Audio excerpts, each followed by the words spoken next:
बिस्मिल्लाहिर्रहमानिर्रहीम। अस्सलाम वालेकुम डियर स्टूडेंट्स, उम्मीद है आप सब लोग खैरियत से होंगे।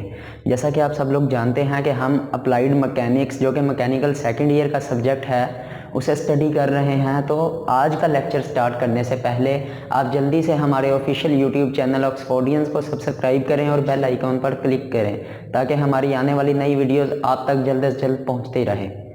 तो स्टूडेंट्स, जैसा कि पिछले लेक्चर तक हम लोगों ने चैप्टर नंबर 1 कंप्लीट कर लिया था, तो आज हम लोग चैप्टर नंबर 2 का बाकायदा आगाज़ करेंगे। हमारा जो अप्लाइड मैकेनिक्स PHY 212 का चैप्टर नंबर 2 है वो है कॉन्करेंट फोर्सेस एंड इक्विलिब्रियम, यानी मरतकज़ क़ुव्वतें और तवाज़ुन। अब इसमें हम लोग स्टडी करेंगे कि फ़ोर्स क्या होती है, उसका यूनिट क्या है। उसके बाद हम आएंगे सिस्टम ऑफ फोर्सेस क्या है। सिस्टम ऑफ फोर्सेस में हम नंबर ऑफ़ फोर्सेस को डिस्कस करेंगे, किस किस टाइप की फ़ोर्स होती है, उसका क्या क्या फंक्शन होता है। फिर हम लोग देखेंगे वेक्टर्स एंड स्केलर्स क्वांटिटीज़ कौन सी होती हैं। फिर रिप्रेजेंटेशन ऑफ वेक्टर, कि हम एक वेक्टर को किस तरह रिप्रेजेंट करते हैं, उसका इजहार किस तरह करते हैं। फिर हम लोग स्टडी करेंगे हेड टू टेल रूल, कि हम लोगों ने जब वेक्टर्स को जमा ज़रब तकसीम करना होता है तो हम उसे हिसाबी तरीके से नहीं कर सकते। उसके लिए कुछ रूल्स अप्लाई होते हैं, जिनमें से एक रूल ये है हेड टू टेल रूल। तो इंशाल्लाह हम लोग इसे फर्दर डिस्कस करेंगे। तो अभी हम लोग आते हैं अपने फर्स्ट टॉपिक पे, फोर्स एंड यूनिट। तो सबसे पहले तो हमें पता होना चाहिए कि फोर्स क़ुव्वत क्या चीज़ है। तो फोर्स की डेफिनेशन स्टूडेंट्स ये होती है कि फोर्स एक ऐसा आमिल है जो किसी मुतहर्रिक जिस्म में हरकत पैदा करता है या हरकत पैदा करने की कोशिश करता है। कैसे? मिसाल के तौर पर यहाँ पे एक चेयर पड़ी है, बिल्कुल साकन हालत में है। मैं इस पर कोई क़ुव्वत लगाऊंगा, को अमल करूंगा इसको हरकत देने के लिए या हरकत देने की कोशिश करूंगा, तो वो मेरा जो एक्शन होगा, वो मेरा जो एक्ट होगा, वो क्या होगा? फोर्स होगा। तो इसी तरह फोर्स की प्रॉपर डेफिनेशन ये होगी कि फोर्स एक ऐसा आमिल है जो किसी मुतहर्रिक जिस्म में हरकत देने की जो किसी मुतहर्रिक जिस्म को रोकता है या रोकने की कोशिश करता है, या किसी साकन जिस्म में हरकत पैदा करता है या हरकत पैदा करने की कोशिश करता है। तो यहाँ तक तो होगी फोर्स। अब फोर्स का यूनिट क्या है? फोर्स का यूनिट हम लोग मालूम करने के लिए न्यूटन के दूसरे कानून को स्टडी करते हैं। हमें पता है न्यूटन के सेकंड लॉ के मुताबिक F force is equal to M multiply by A। यहाँ पे M हमारे पास मैस है, A हमारे पास एक्सेलरेशन है। फोर्स का जो यूनिट है ना स्टूडेंट्स, वो होता है न्यूटन। हम देखेंगे कि ये न्यूटन क्या चीज़ है, किस तरह आता है और ये होता बेसिकली क्या है। तो फोर्स का यूनिट क्या होता है हमारे पास? Newton is equal to mass का यूनिट हमारे पास क्या होता है? किलोग्राम। और एक्सेलरेशन का हमारे पास क्या यूनिट होता है? मीटर फी सेकंड स्क्वायर। तो वो कहता है जी 1 न्यूटन वो कुव्वत होगी जो हम 1 किलोग्राम कमियत वाले जिस्म में 1 मीटर फी सेकंड का असरा से अगर हरकत करे तो उस पर जो कुव्वत अप्लाई होगी वो कौन सी होगी? 1 न्यूटन। तो यहां तक स्टूडेंट्स आपको समझ आ गई। अब हम लोग चलते हैं अपने नेक्स्ट टॉपिक की तरफ। जो हमारा नेक्स्ट टॉपिक है system of forces. System of forces क्या है कि अगर किसी एक जिस्म पर एक से ज़्यादा क़ुव्वतें अमल कर रही हों तो उनके जो मजमूए को, उनके मजमूई असर को सिस्टम ऑफ फोर्सेस कहते हैं, क़ुव्वतों का निज़ाम कहते हैं। अब वो फोर्सेस कौन कौन सी फोर्सेस हैं, किस तरह वो एक्ट करती हैं, वो हम लोग स्टडी करते हैं। बेसिकली सिस्टम ऑफ फोर्सेस हमारे पास 2 तरह की फोर्सेस होती हैं, concurrent forces, non concurrent forces. Concurrent forces क्या होती हैं, नॉन कॉन्करेंट फोर्सेस क्या होती हैं, हम लोग अभी देखते हैं। कॉन्करेंट फोर्सेस ऐसी फोर्सेस होती हैं जिनकी लाइन ऑफ एक्शन एक ही नुक्ते से गुजरती है। कैसे? ये देखें, लेट्स सपोज मेरे पास एक फोर्स ये है एक फोर्स ये लग रही है, एक फोर्स ये लग रही है। इन तीनों की लाइन ऑफ एक्शन ये पॉइंट ओ सेम है, तो ये कौन सी होंगी? Concurrent forces. इसके बरअक्स ऐसी फोर्सेस जिनकी लाइन ऑफ एक्शन एक नुक्ता में से या एक खत में से नहीं गुजरती, वो कौन सी होती हैं? Non concurrent forces. अब कंकरेंट फोर्सेस और नॉन कंकरेंट फोर्सेस की फर्दर दो टाइप्स हैं। कौन कौन सी? Coplanar concurrent forces and non coplanar concurrent forces. हमने इस चैप्टर के पॉइंट ऑफ व्यू से सिर्फ इस पोर्शन को डिस्कस करना है, कंकरेंट फोर्सेस को। नॉन कंकरेंट फोर्सेस का जो चैप्टर है वो हम बाद में स्टडी करेंगे। तो कोप्लेनर कंकरेंट फोर्सेस क्या होती हैं? कोप्लेनर कंकरेंट फोर्सेस ऐसी फोर्सेस होती हैं जो एक ही सतह पर पाई जाती हैं, जबकि नॉन कोप्लेनर कंकरेंट फोर्सेस ऐसी फोर्सेस जो एक सतह पर नहीं पाई जाती। इसी तरह कोप्लेनर कंकरेंट फोर्सेस की फर्दर दो टाइप्स हैं, collinear forces and coincident forces. Collinear forces क्या होती हैं, कोइंसिडेंट फोर्सेस क्या होती हैं, हम लोग देखते हैं। कोलिनियर फोर्सेस ऐसी फोर्सेस होती हैं जो एक ही खत में, जिनकी लाइन ऑफ एक्शन एक ही स्ट्रेट लाइन हो। लाइक ये मेरे पास F1 है, इसी लाइन पर दूसरी फोर्स भी अमल कर रही हो, तो ये कोलिनियर फोर्सेस होती हैं। जबकि कोइंसिडेंट फोर्सेस स्टूडेंट्स ऐसी कुव्वतें होती हैं जो एक दूसरे को किसी पॉइंट पर कतः करती हैं। ऐसी दो या ज्यादा फोर्सेस जो एक पॉइंट पर एक दूसरे को कतः करें, कोइंसिडेंट फोर्सेस कहलाती हैं। कैसे?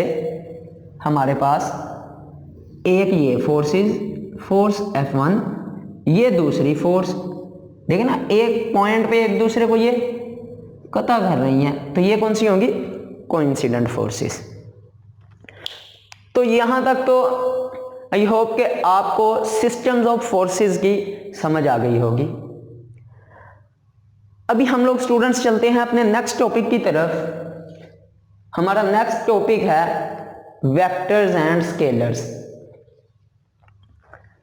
वेक्टर्स एंड स्केलर्स, इसकी सबसे पहले आप डेफिनेशन समझ लें कि वेक्टर्स ऐसी फिजिकल क्वांटिटीज हैं जिनको मुकम्मल तौर पर बयान करने के लिए प्रॉपर उसकी कुव्वत, उसका प्रॉपर मैग्नीट्यूड, उसका प्रॉपर यूनिट और उसकी सिमत भी दरकार हो।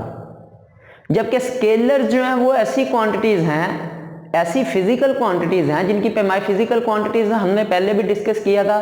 फिजिकल क्वांटिटीज जिसे उर्दू में तिबई मिकदारें कहते हैं, ऐसी क्वांटिटीज जिनकी पैमाइश की जा सके वो फिजिकल क्वांटिटीज कहलाती हैं।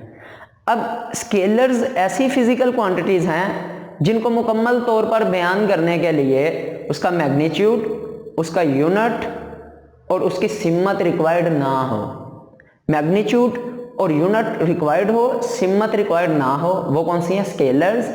जबकि वेक्टर्स के लिए मैग्नीट्यूड, उसका यूनिट और उसकी सिमत, ये तीनों चीजें रिक्वायर्ड होती हैं।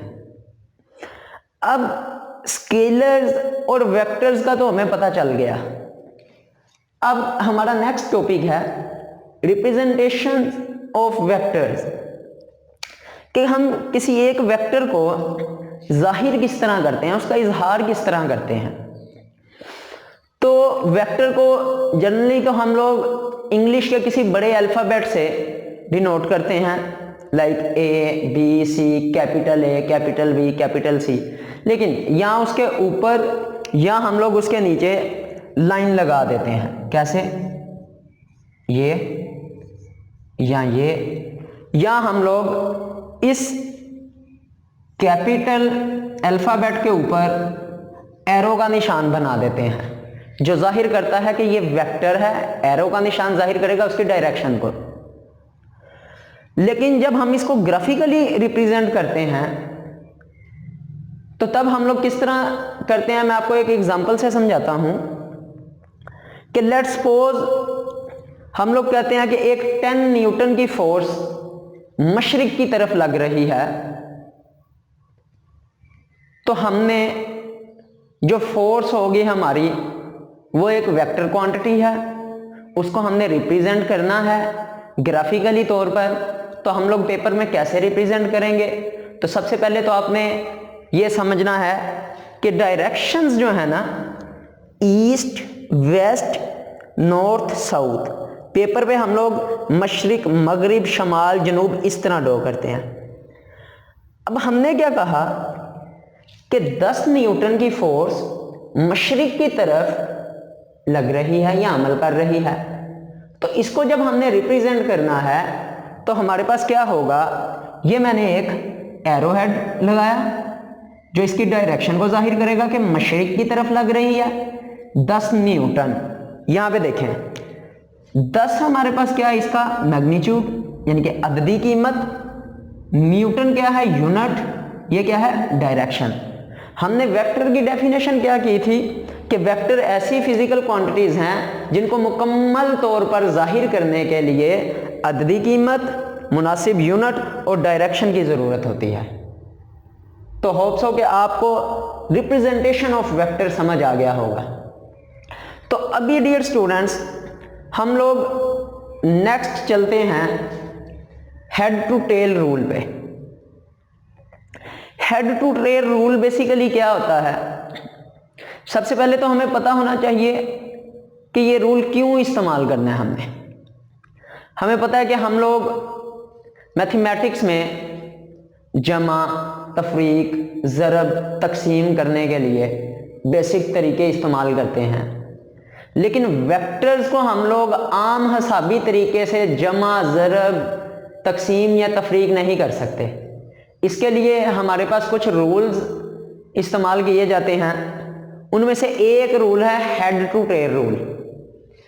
हेड टू टेल रूल क्या है कि हेड टू टेल रूल में यह है कि अगर हमने दो से ज्यादा वेक्टर्स को आपस में जमा करना है तो उसको इस तरह लिखते हैं कि पहले वेक्टर का हेड दूसरे वेक्टर की टेल से, या इसको इस तरह पढ़ने के दूसरे वेक्टर की टेल पहले वेक्टर के हेड से, इसी तरह थर्ड वेक्टर की टेल दूसरे वेक्टर के हेड से मिलाकर आखिरी जो हमारा वेक्टर होगा, आखिरी जो जिला होगा वो उल्टी सिमत में उसका रिजल्टेंट वेक्टर कहलाता है। ये वेक्टर्स का हेड टू टेल रूल होता है। इसको हम लोग कैसे रिप्रेजेंट करते हैं, लेट्स सपोज देखें आप हेड टू टेल रूल में पहले वेक्टर का हेड दूसरे वेक्टर की टेल से हमने मिला दिया, F1 F2 ये वेक्टर A है, ये वेक्टर B है। तीसरे वेक्टर की टेल को मैंने दूसरे वेक्टर के हेड से मिला दिया, ये F3 है, ये वेक्टर C है। अब ये तो हेड टू टेल रूल हो गया। अब हमने रिजल्टेंट वेक्टर फाइंड करना है कि इन तीनों का रिजल्टेंट क्या होगा, इनका हासिल वेक्टर क्या होगा। तो वो उल्टी सिमत में जो वेक्टर होगा वो क्या होगा, इसका हासिल वेक्टर होगा। उल्टी सिमत में मुराद कि उसको उसकी पहले वेक्टर की टेल से टेल और आखिरी वेक्टर के हेड से उसका हेड मिला दें तो वो क्या होगा, रिजल्टेंट वेक्टर होगा। रिजल्टेंट वेक्टर को हम लोग सिंपल F से डिनोट करेंगे। अब ये तो हो गया हमारा हेड टू टेल रूल, लेकिन इस तरीके से अगर हमने ऐड करना है चीजों को तो हमारे पास क्या इक्वेशन बनेगी, F is equal to F1 plus F2 plus F3। तो हम लोग वेक्टर्स को जमा, माइनस, ज़रब, तकसीम हम लोग कर सकते हैं। अब देखें लेट्स सपोज हमारे पास दो फोर्सेस हैं F1 और F2, vector A and vector B। जो कि एक्स एक्सिस के साथ जाविया θ1 और θ2 बना रहे हैं। ठीक है, हमने इन दोनों को हेड टू टेल रूल से सॉल्व करना है। तो हम लोग क्या करेंगे, बिल्कुल उसी तरह जो हमने रूल वहां पे सीखा कि पहले वेक्टर को हम लोग पहले वेक्टर को लिखा, दूसरे वेक्टर की टेल को पहले वेक्टर के हेड से मिलाया। इसी तरह जो तीसरा हमारा रिजल्टेंट वेक्टर होगा वो उल्टी सिमत में हमें इन दोनों का रिजल्टेंट देगा। लाइक उसकी जो टेल होगी रिजल्टेंट वेक्टर की पहले वेक्टर की टेल से और उसका हेड दूसरे वेक्टर की हेड से हम लोग अटैच कर देते हैं। तो ये हो गया हमारा students head to tail rule. तो इसी तरह हम लोग दो से ज़्यादा वेक्टर्स को भी हेड टू टेल रूल से सॉल्व कर सकते हैं। तो डियर स्टूडेंट्स, आज के लेक्चर को हम अगर समराइज करें तो हम लोगों ने क्या सीखा कि हमने चैप्टर नंबर 2 स्टार्ट किया जो था कॉन्करेंट फोर्सेस एंड इक्विलिब्रियम, मतलब मर्कज़ फोर्सेस और तवाज़न। अब उस चैप्टर में हमने क्या सीखा, सबसे पहले हमने फोर्स की डेफिनेशन सीखी कि फोर्स बेसिकली क्या होती है, उसका यूनिट क्या है, उसका यूनिट किस तरह से हम लोग फाइंड कर सकते हैं, हमें कैसे पता चलेगा कि 1 न्यूटन जो मिकदार है वो कितनी है। फिर हमने देखा जी सिस्टम्स ऑफ फोर्सेस क्या हैं, कुव्वतों का निज़ाम क्या है, कौन कौन सी कुव्वतें किस किस तरह एक्ट करती हैं और कौन कौन सी कुव्वतें कुव्वतों के निज़ाम में पाई जाती हैं। फिर हमने वेक्टर्स एंड स्केलर्स क्वांटिटीज़ को डिस्कस किया कि वेक्टर्स कौन सी क्वांटिटी हैं, स्केलर कौन सी क्वांटिटी हैं। फिर हमने रिप्रेजेंटेशन ऑफ वेक्टर देखा कि वेक्टर्स को हम लोग जो वेक्टर्स क्वांटिटीज़ हैं उनको हम लोग किस तरह रिप्रेजेंट कर सकते हैं। उसके बाद हम लोगों ने वेक्टर्स को सॉल्व करने का पहला रूल जो कि हेड टू टेल रूल है वो देखा। तो मैं उम्मीद करता हूं कि आपको आज के लेक्चर की बखूबी समझ आ गई होगी। इंशाल्लाह हम नेक्स्ट लेक्चर में इसी तरह कुछ और रूल्स डिस्कस करेंगे और हम लोग उनके न्यूमेरिकल्स और प्रॉब्लम्स सॉल्व करेंगे। तो तब तक के लिए आप हमें इजाज़त दीजिए। अल्लाह हाफिज़।